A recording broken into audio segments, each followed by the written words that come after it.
Hello po! Kamusta na po kayo? Balik na po uli si Sir Jerry. For today, ang re-review po natin is ito pong Century Tuna na hot and spicy. Ito lang po maliit. Ilang bang dito? Ayan, 95 grams lang po siya. 95 grams. Ihahalo po natin sa half rice kasi hindi po pwedeng kainin po yan. Siyempre, masarap po yan kapag hinalo natin sa anin. Pero half rice lang yung gagamitin. Hindi na po kasi kumakain ng buong rice, no, na whole rice po. Ang akin pong talagang kain, kung kakain po ako ng rice, half rice lang. Kasi nga po, diabetic tayo.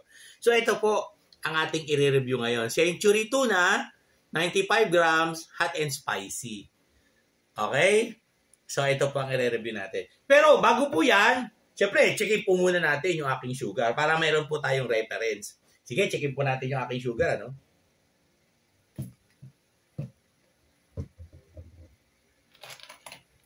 Natanggal.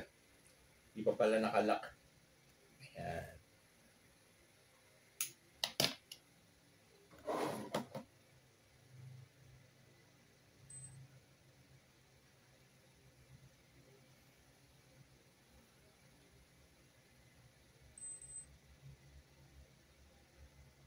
Ayan, ating sugar po ngayon, maganda, no?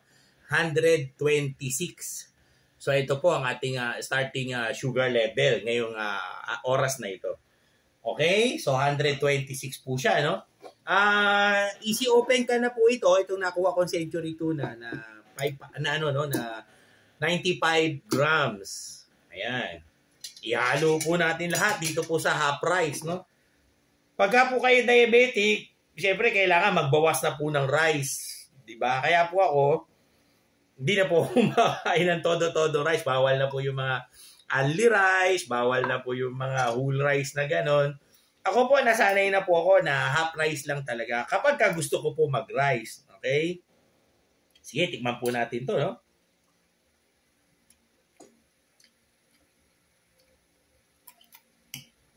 Ayan. Taka nag-ready na rin po ako ng tubig. Kasi nga po, medyo siyempre maanghang dahil hot and spicy po siya. Nag-ready na po ako ng tubig kasi nga po, babalik pa tayo after 1 hour. Diba? Okay, so, ubusin ko lang po ito. Balik po tayo after 1 hour. Tingnan po natin kung ano po resulta nito sa aking sugar. Okay, so habang naghihintay po tayo, baka gusto nyo pong may mabubuting puso po dyan na mag-donate po sa atin, ating glucose strips, tsaka lancet na magagamit po natin sa ating review. O kaya baka meron po kayong i-request na review. Tumatanggap po tayo ng donations to ating GCash sa 0967-190-0407. Ang name po natin is Jerry Ivan Gallardo. Doon lang po sa mga gustong mag-donate po para sa ating ikasasucess ng ating review channel dito po sa YouTube. Okay, yan po yung ating GCash number. 1 hour later. Okay, so lumipas na po yung 1 hour at oras na po para i-check natin yung ating sugar. After nating kumain kanina ng half rice, ng aking ulam is yung 95 grams na Century Tuna na hot and spicy. Okay, so 1 hour has lumipas. So checkin na po natin ngayon yung ating sugar. Sige, checkin po natin yung aking sugar, no?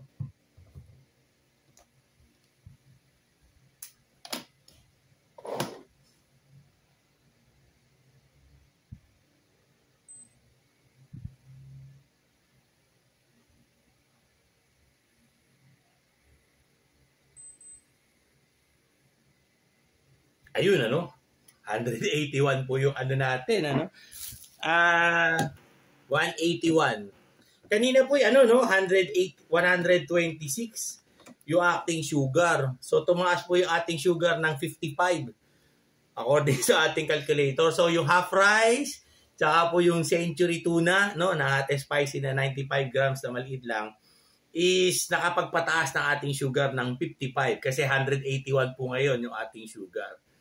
Okay, so yun po yung ang review po natin dyan sa half rice at sa Century Tuna is high po yan, 55 diba? So high po yan, kailangan po talaga may konting pag-iingat. So dahil po tumaas ng 55 yung ating sugar, kailangan po natin yung i-exercise. Kailangan po natin uminom ng ating gamot.